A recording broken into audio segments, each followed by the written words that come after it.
Oh wait, no, that's the wrong dough. Wait, wrong dough. Yeah, wrong dough. Whose dough is that? I'm speeding things up by putting it in the freezer. Yeah. Hey everyone, it's Nia. I'm back from the Food52 test kitchen with a new episode of Recipe Drop, where me and the test kitchen team are bringing you new recipes every week. And today I'm making an orange rhubarb frangipane galette with a spelt crust. It's really good, it's pretty easy, and I think it's a great way to use rhubarb, and it's a perfect spring summer dessert, and I hope you love it. So let's get started. Okay, so I'm gonna start by making the spelt dough. So I have 168 grams of spelt flour, and I chose to use spelt flour because it's a little bit nuttier in flavor than all-purpose flour, and it can also be a little bit easier to digest. I also have 1 tablespoon of granulated white sugar, and I'm also gonna add half a teaspoon of kosher salt. Mix this together really quickly. Here I also have half a cup of very cold cubed butter that I'm gonna add to the flour. It's really important that the butter is cold so that it doesn't start to melt while you're mixing, because if it does start to melt, then the water is gonna evaporate, the butter is gonna melt into the flour, which is gonna make the dough a lot less flaky during the baking process. You could also chill your bowl before, and you can also run your hands under cold water if you're worried about the butter melting. Now I'm just gonna go in and press the butter pieces quickly with my fingers like this, so kind of pressing the flour into the butter. So the reason why you want to add butter before any liquid is because by coating the flour in fat particles before adding liquid, it helps prevent the formation of gluten. And if you have too much gluten in a dough, it's going to become more chewy and stretchy rather than flaky and crispy. So, for a pie dough, you really want that like flakiness and crispiness. So now that I've coated most of the flour particles with butter, I'm gonna go in with a pastry cutter. You can just keep using your hands, but I like to use this because it keeps the warmth from my hands from melting any more of the butter. Just be careful with this to make sure that you're not mushing all of the butter, because you still want some butter pieces in the dough. And the nice thing about spelt flour is that you can use it in a 1-to-1 ratio to all-purpose flour. So if you don't have spelt flour, you can just use regular flour, or you can try using whole wheat instead. So I'm looking for it to be pretty shaggy and kind of like coarse sand, which is what we have now. So I'm gonna get all the dough out of this pastry cutter, and then I'm gonna add in the water. Again, with the temperature, it's super important that your water is really, really cold. So if you have ice water, that's preferable. Slowly drizzle this in. I did about half. I'm gonna mix it in with a wooden spoon. You could also use a fork as well. Again, make sure to do this quickly. In with the rest of the ice water. Okay, I'm gonna just go in with my hands and press it into a shaggy dough. Okay, so you can see it's still a bit crumbly. That's exactly what you want. It shouldn't be too wet, not too dry. And now I'm gonna put in some plastic wrap it up, and chill it in the fridge. And again, this is gonna really just make sure that the butter doesn't have a chance to melt into the dough before it goes into the oven. So now I'm gonna make the frangipane filling. So I have 50 grams of almonds. You can use raw almonds. It honestly doesn't really matter. I personally like to use raw almonds because I like to include the shell of the almonds. Then I have 1/4 of a cup of granulated white sugar, 1.5 tablespoons of spelt flour, 1/4 of a teaspoon kosher salt, 4 tablespoons of softened butter, very important. Then to really enhance that almond flavor, I'm gonna add 1/4 of a teaspoon almond extract. I'm gonna add the zest of half an orange. We're gonna use the other half of the zest later on in the recipe. I always add vanilla to my frangipanes. I'm gonna use half of a vanilla bean actually. So I already cut it open, and I'm just gonna spread it like this and scrape out all the vanilla.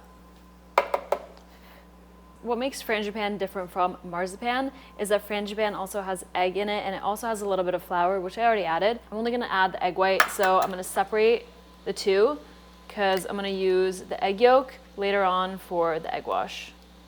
In with the egg whites. I'm also gonna squeeze in just a little bit of orange juice, so probably just a teaspoon. I don't wanna add too much liquid to the frangipane because I don't want it to be too liquidy. Now I'm gonna blend it up until it's a nice smooth paste.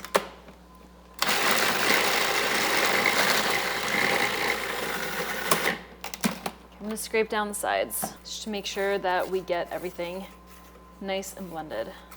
One alternative too is that if you don't have a food processor, you can just use almond flour or pre-ground almonds and just mix it by hand instead.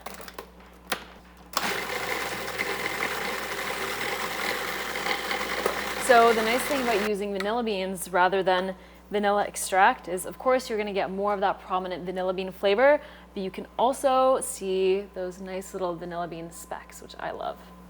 I was gonna use a spoon, but I'm just gonna use this clean spatula to give it a taste. It's really important when you're cooking to taste every step of the way. That's really gonna impact the overall thing that you're making.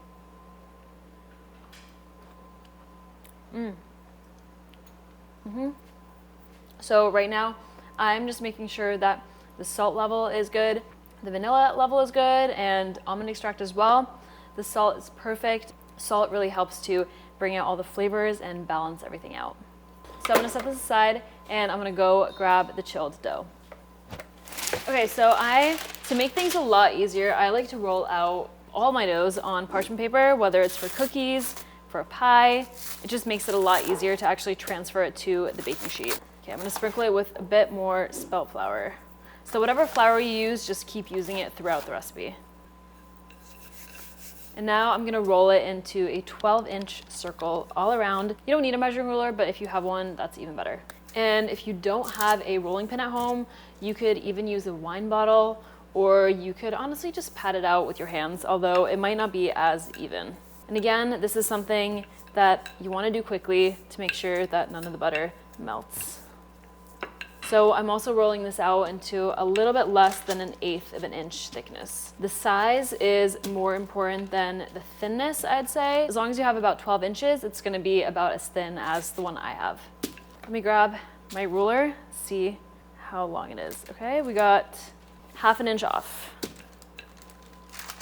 So the rolling pin is starting to stick to the dough, which means that it's time for me to put this back into the fridge. Okay, I'm gonna pop another sheet of parchment paper right on top, and this is gonna go in the fridge or the freezer for another 15 minutes or so. So while I have the dough in the fridge for the second round, I am gonna cut up my rhubarb. So I have 5 large stalks. You're not gonna end up using all of it, but it's nice to have, you know, extra just in case. So the way I'm gonna assemble the rhubarb in this galette is I'm gonna assemble them in like long pieces like this, so it kind of looks like a circle. So think of it like this, but then it goes from tall in the middle to shorter on the outside. So since the longest part of the pie dough is 12 inches, and I want 2 inches on each side, just to make sure that we have enough to kind of fold over, I am gonna cut the first piece into 8 inches. Then see, this is perfect. So I have this piece that is a little bit shorter that I'm gonna place right next to it. And then I'm just gonna cut them accordingly, making them smaller and smaller. And it really doesn't have to be perfect because I'm gonna slice them into smaller pieces again.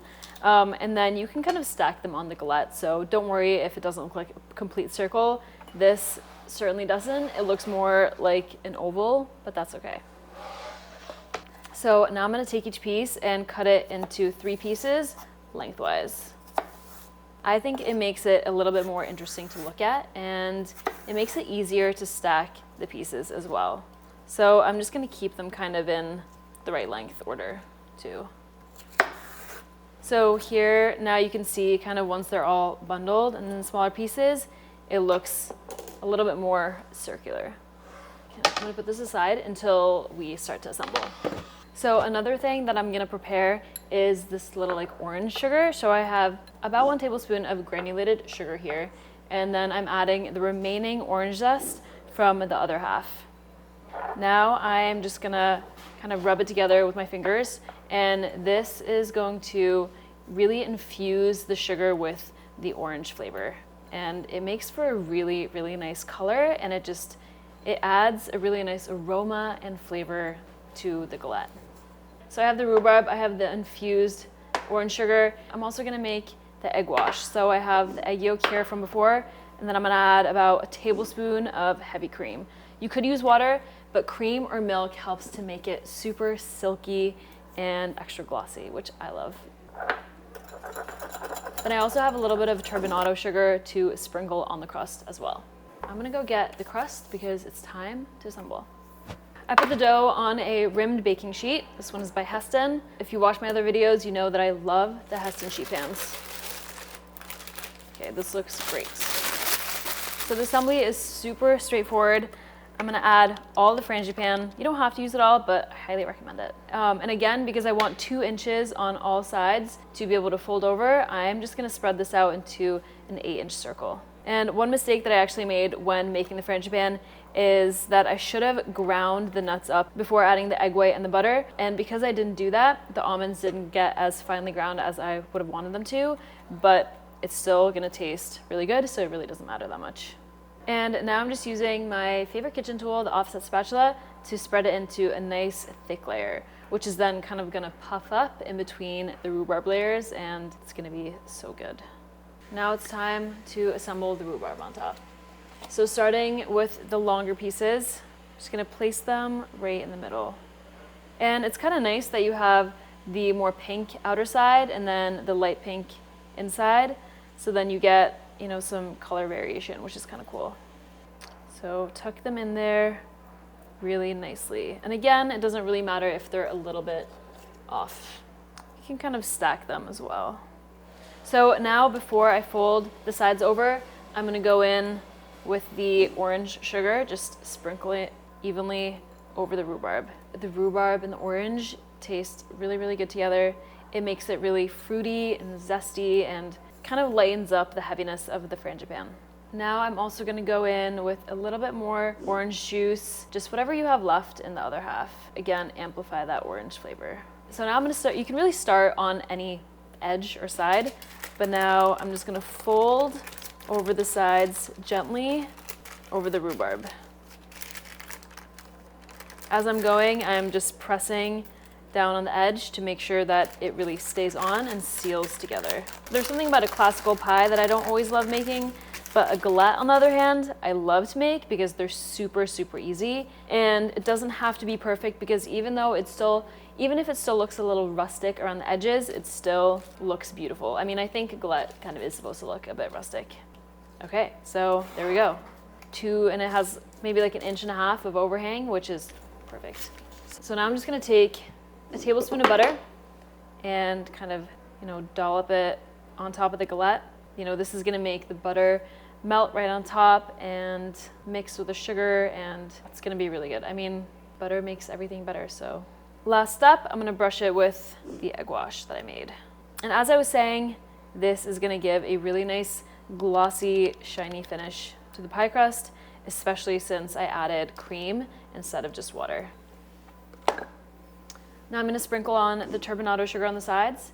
And this galette is actually on the less sweet side, which is typically how I prefer my desserts. Obviously, I didn't really mix the rhubarb with sugar, and there is sugar in the frangipane, and then there's obviously the orange sugar. So if you want it more on the sweet side, you can sprinkle some of this on the rhubarb as well, but I don't know, I think it's really nice that it's not too sweet. The sugar also gives it a nice little like crunchy aspect as well. So now I'm gonna put this in the oven for 35 to 40 minutes until the crust is nice and golden brown and flaky and the rhubarb is soft and tender. Oh my God, it looks so good. You can see the rhubarb is really nice and tender, has a great color, and the frangipane has kind of puffed up in between some of the rhubarb slices, like right here. And the crust is nice, golden brown, looks really flaky. So while this cools just a little bit, I'm gonna make some mascarpone whipped cream. So I'm gonna add about 1/2 cup of heavy cream. It's really important that the heavy cream is cold. It's gonna help it whip a lot faster and hold its like fluffiness. Then I'm gonna add about 1/4 cup of mascarpone. This adds a really nice tangy flavor to the whipped cream. You definitely could just use an electric mixer, but I find it easier to just whip it by hand if you're whipping a small amount of whipped cream. And because the mascarpone is so thick and it's already really cold, you really don't have to whip that hard to get the cream to get nice and thick. So that literally took like, what, 10 seconds? And it's already really thick. I also like to leave my whipped creams unsweetened just because even though the galette isn't that sweet, it's nice to have something unsweetened to kind of cut through that sweetness of the actual dessert. Can never decide where to cut into with a galette. It's important you get a sharp knife so you can cut like a clear slice. Yeah, I'm going from there. It's so delicate. I don't want to ruin the pattern.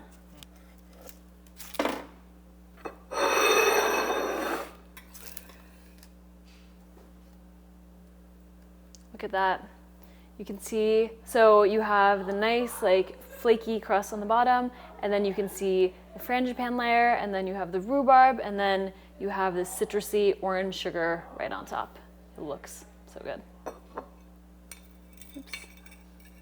Then a little dollop of mascarpone whip right next to it. I mean, how good does it not look? So easy, perfect for like serving a crowd. Looks really fancy without being too crazy difficult. Never been more ready to taste a pie in my life. Destroying this slice.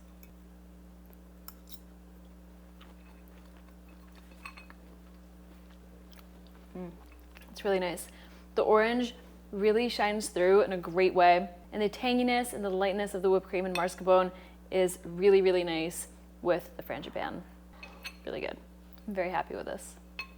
So like, comment, and subscribe, and you can find the recipe for this orange rhubarb galette with frangipane down in the description below.